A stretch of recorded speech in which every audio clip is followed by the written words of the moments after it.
Okay, we're going to finish the H11L differential equations handout.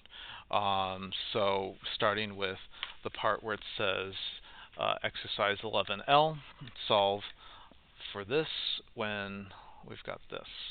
Okay, so first thing we're going to do is divide both sides by y and multiply both sides by dx. Okay. So now I'm going to take the integral of both sides.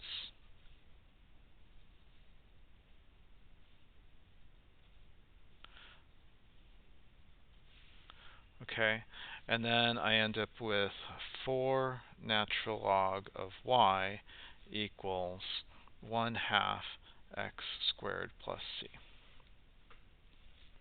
Okay, so now I'm going to let x equals 0 and y equals 2, okay, to solve for c. And so I get 4 times natural log of 2 equals 1/2 times 0 squared plus c. So therefore, that's going to cancel out, and I know that c equals 4 natural log of 2. Okay, so now I'm going to look at my general solution again, and plug in that c value. So I have 4 natural log y equals 1/2 x squared plus 4 natural log of 2. Okay, just to get so that this is just natural log, I'm going to divide both sides by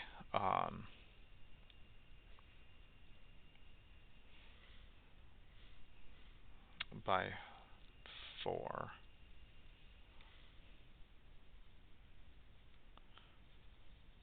Divide by 4. Okay, so if I divide by 4, I end up with natural log of y equals 1/8 x squared plus natural log of 2. Okay. So I'm going to, just to get the natural logs on one side of the equation, I'm going to do natural log of y minus natural log of 2 equals 1/8 x squared. Okay, now I'm going to use the quotient property of logs and rewrite this as natural log of y over 2 equals 1/8 x squared. Okay. And if you don't know your log properties, if you look in your formula booklet, where are your log properties?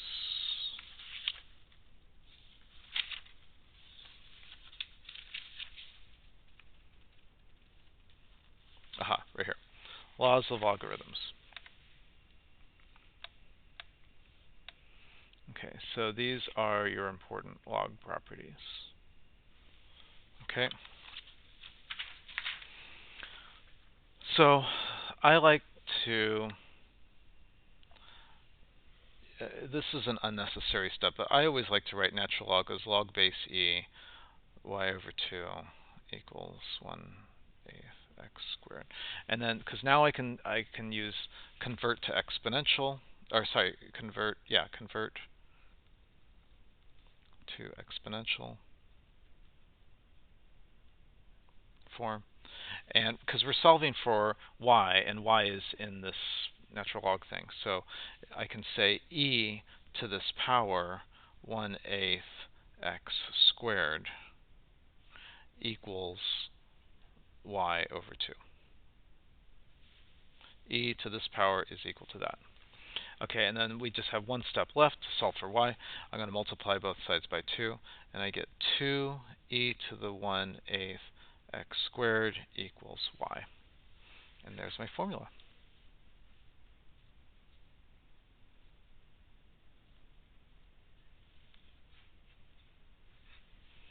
Okay, let's do the next one.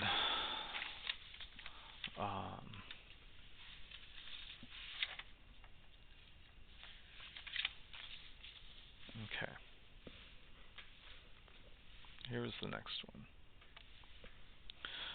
So, what do we do here? I'm going to divide both sides by y, and divide both sides by x squared minus 1. So I have 2x over x squared minus 1, and multiply both sides by dx. Okay. So now I'm going to take the antiderivative of both sides.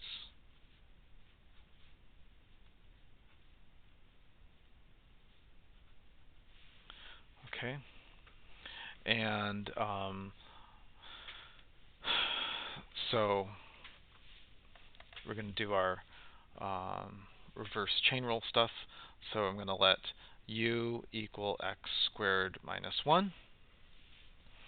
So du is equal to the derivative. This is 2x dx. So I'm going to rewrite this as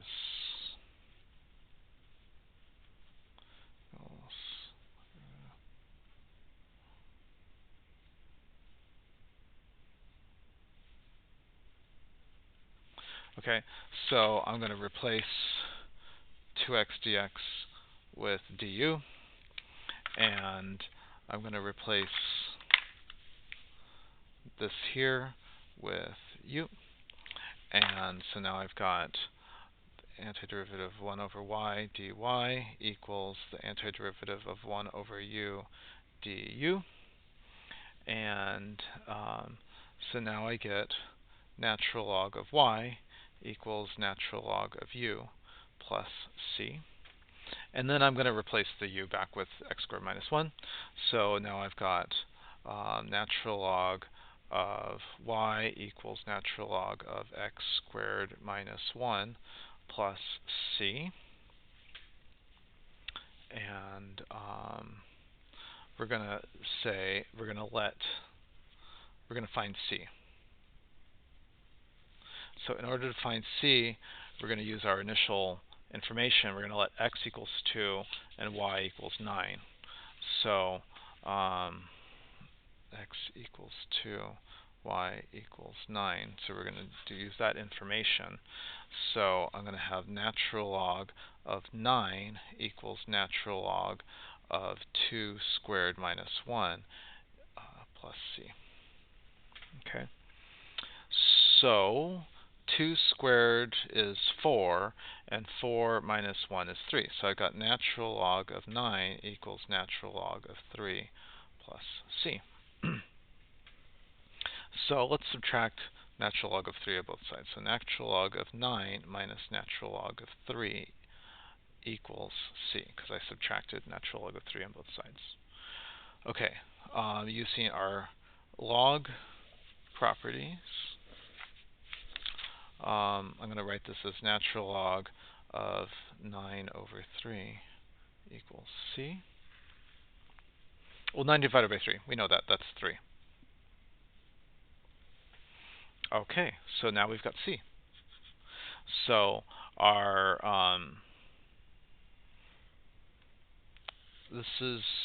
so we go back to our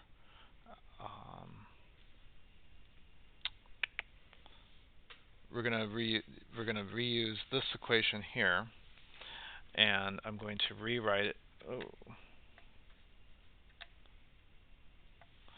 I'm going to rewrite this equation here. Natural log of y equals natural log of x squared minus 1 plus natural log of 3. I'm just rewriting this equation here, but with natural log of 3 instead of c. Okay? So now what? Everything's natural logged, right? So I'm going to combine these two guys here. So I can write natural log of y equals natural log of x squared minus 1 times 3, right? And since I have natural log of this and natural log of that, I can write this as y equals 3 x squared minus 1. Now I have to put absolute value here.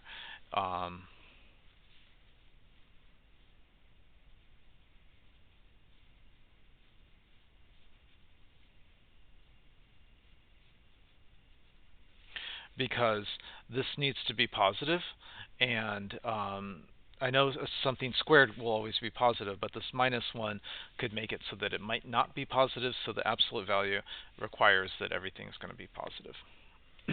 Okay, next question.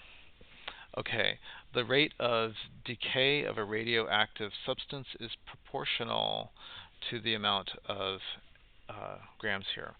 So form the differential equation of M and show that it's going to look like this. Okay, so so first of all, if it's directly proportional,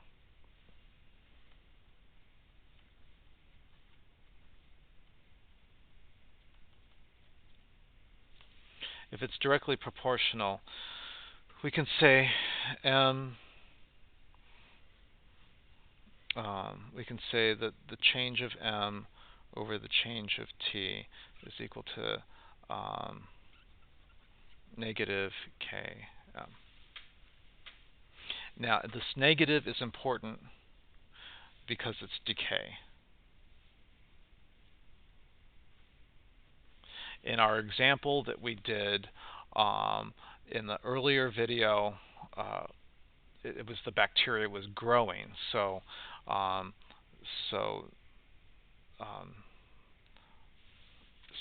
But since this is radioactive decay, we have to have a negative here. So now we can divide both sides by m, and I get 1 over m. And we're going to multiply both sides by dt, so I have negative k dt. Okay, so now I'm going to take the derivative of both sides.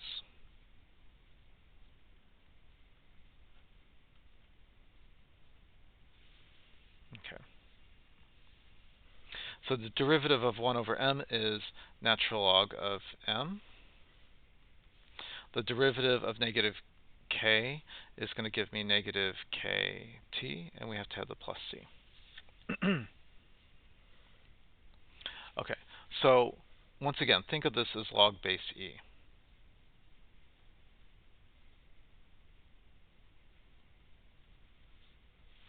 Okay, and then I'm going to convert to exponential.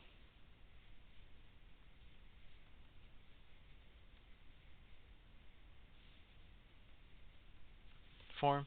So then I have e to this power negative kt plus c equals m. Okay, I'm going to rewrite this as e to the negative kt times e to the c equals m. And just like we did in our earlier examples, this here is a constant, right? So we're going to let a equal e to the c, and I can rewrite this as e to the negative kt times a equals m. And there we have it. We have m equals a times e to the negative kt. And we just showed what they wanted us to show. Okay, so part B. So given that the initial amount is 40 grams, so when t equals 0, we know that m equals 40. We need to first find a. Okay, so using our equation, m equals a e to the negative kt, right? So I'm going to replace m with 40, and I'm going to replace t with 0, and then we get 40 equals a, well, anything to the 0 is 1, right? So a equals 1, or a equals 40. So now my equation is m equals 40 e to the negative kt, right? And now we need to find k. Okay, so we're going to let,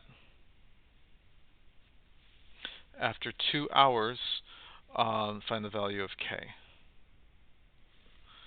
So we're going to let t equal 2,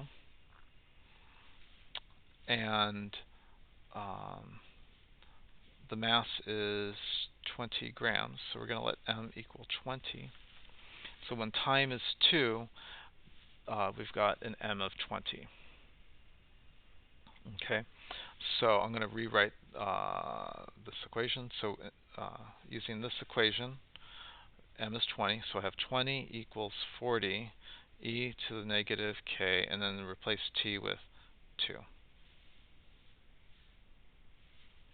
Okay, let's divide both sides by 40. I get 1/2 equals e to the negative 2k. And we have a negative power here, don't we? So we could think of this as 1/2 equals 1 over e to the positive 2k. And if we cross multiply, this would make e to the 2k equal to 2. Right? 1 times that equals 1 times 2, right? Okay. So now that I've got it in this form, I'm going to convert to log to solve for k. So then I get